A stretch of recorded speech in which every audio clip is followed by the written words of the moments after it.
Welcome to another episode of Celebrity Mysticisms, and today we're going to talk about Juicewrld. This is all alleged before I speak. The first thing I want to really get into is the fact that his death was very eye-opening, to say the least. I feel like everyone on that plane was just fucking scared. They didn't know what to do. They had weapons, they had pills, and over the average amount. And I honestly don't think that he was feeling as if he was going to make it out of that situation alive. Especially because for some reason I am hearing that some of those weapons weren't registered under anyone's name, so they were not concealed to carry type of weapons. A lot of them were dirty. I do kind of feel like he just panicked and he just kind of took the pills. Honestly, I do still kind of look at it a bit sideways just because of some of the symbolism that was showed before he passed and who he was with when he passed. His mother thinks that his girlfriend is very weird and that she's kind of like a clout chaser, and she's allowing some dude to wear his clothes, and she's like selling his clothes. Also, allegedly, the girlfriend came out and tried to say that he was sacrificed. However, for her to be able to live, excuse me, though she wasn't very important, they can just paint her out to be a crazy, fanned out girlfriend and she don't know what she's talking about.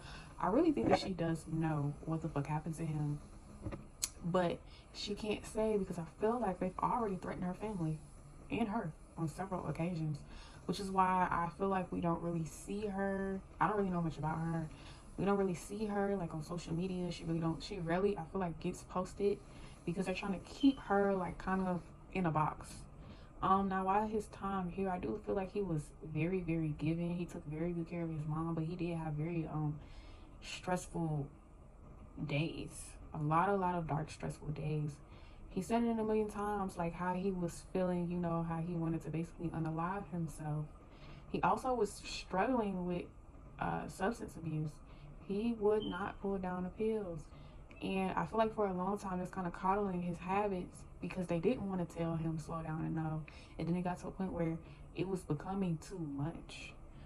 However, he was really using those because it was like sparking up, I want to say, some type of creative flow for him. Like he would sit, I feel like, in the studio and record multiple songs at one time or finish like a lot of songs at once in just like one sitting. Because for some reason, whatever type of pill he was taking, and I feel like it was perks and like Zans. I think a perk is kind of like a downer, but for some reason, it was keeping him like up and going. Especially like I said on a creative tip. I do feel like he had to leave a lot of things behind that he just was not ready to leave behind before his passing, and cut out a lot of unhealthy habits that he did have.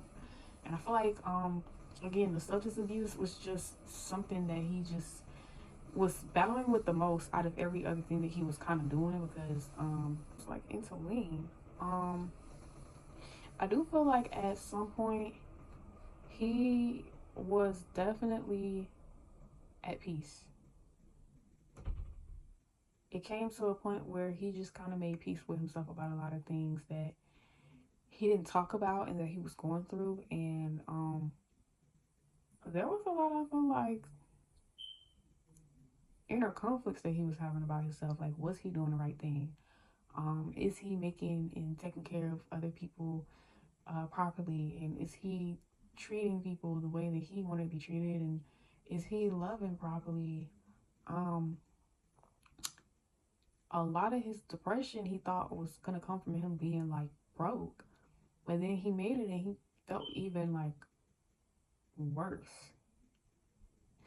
I honestly feel like the way Juicewrld was discovered was so crazy because I feel like he had met Bibby and I want to say Greg, her name Greg. He met Bibby and Greg like at some type of outing, some type of event, and they like immediate like hit it off. I do feel like Bibby does sometimes feel guilty because he figured he could have put a stop to this, or he could have helped him out in a certain type of way. But it was just too late.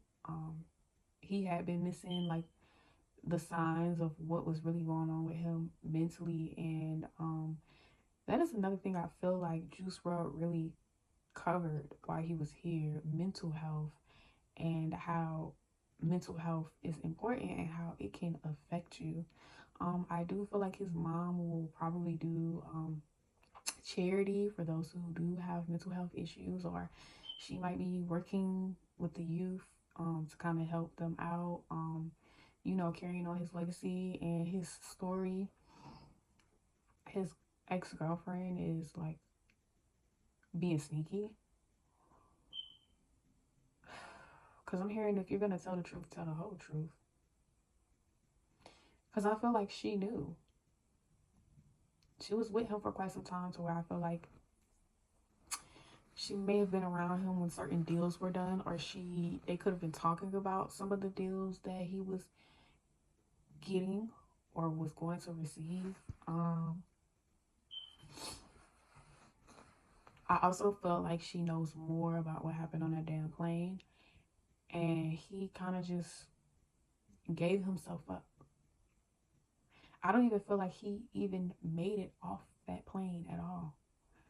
I feel like he had already passed before they even fucking landed. He had been like not alive. Seriously, not breathing, nothing. Was already, I feel like when it was reporting it from like a source of, this is like news, like this just happened. Like, no, he was already gone before they landed, before the police and all of them pulled up. He knew one of them was not going to make it out of that situation. And then I felt like they were panicking because nobody knew who wanted to take what charge. A lot of them, I don't feel like, could take charges, because I feel like maybe two of them already had some type of, I want to say, a felon or some very serious charges that was on that plane with him. The pilot also knew already that they had all of those on that plane.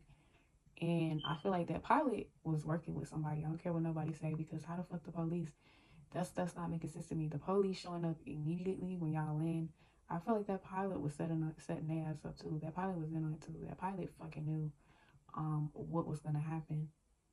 But they're never gonna look into it, because they're gonna paint him off as like just how they always be trying to call people junkies. Like, he had a very bright future ahead of him. He is satisfied with what he left here, because he felt like he left here at a time in life where he didn't even know if he was going to make it to the age.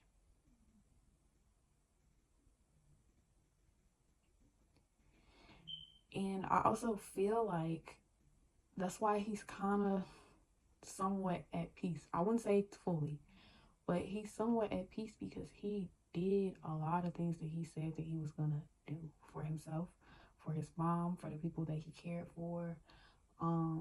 Rap was just not like, art for him. It was therapy for him. It brought out a different side of him. I just feel like he was crying out for help and nobody was listening to him. It's like he was talking to a brick wall. And sadly, it just went left. He hopes that he can inspire people to get help. Like, people use his stories to get help. Not to make money off of, but to get actual help. And that honestly, they stopped attaching his name to that girl. He's sick of her. And he also does not like the fact that she's selling his clothes, because his clothes carry a certain type of energy, his energy specifically. And once you do that, that can cause a lot of problems and conflict within the person that's either wearing that, or it could cause some type of problems for the person who sold it, because I do not believe that they had any types of talks about her selling any of his things, giving his things to anyone. Um, he's not mad that she moved on with her life.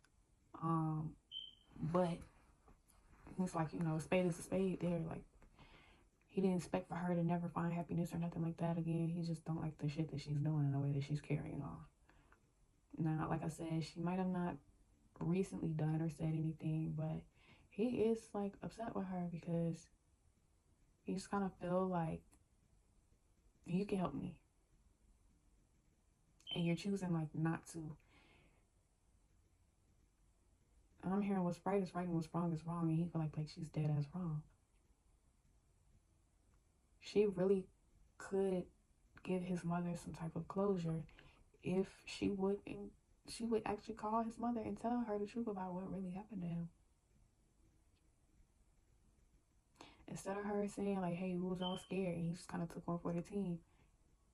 Even I feel like that would put his mother at some type of peace. But I do also feel as if his mom is in a space where she grieves from time to time, but I feel like she may be getting some type of help. Is someone there that's supporting her? Is someone there that she vents to? Is someone there that is really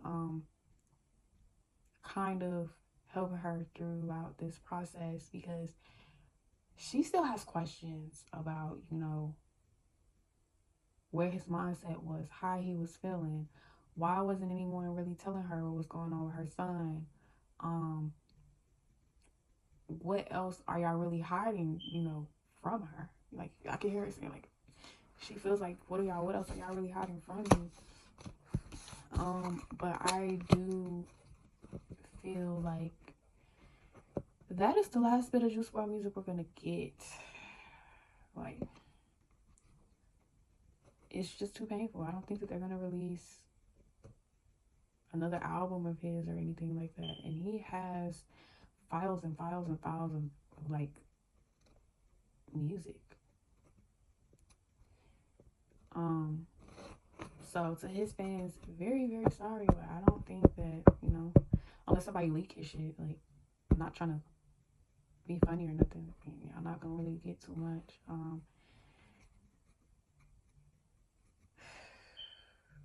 This is really sad.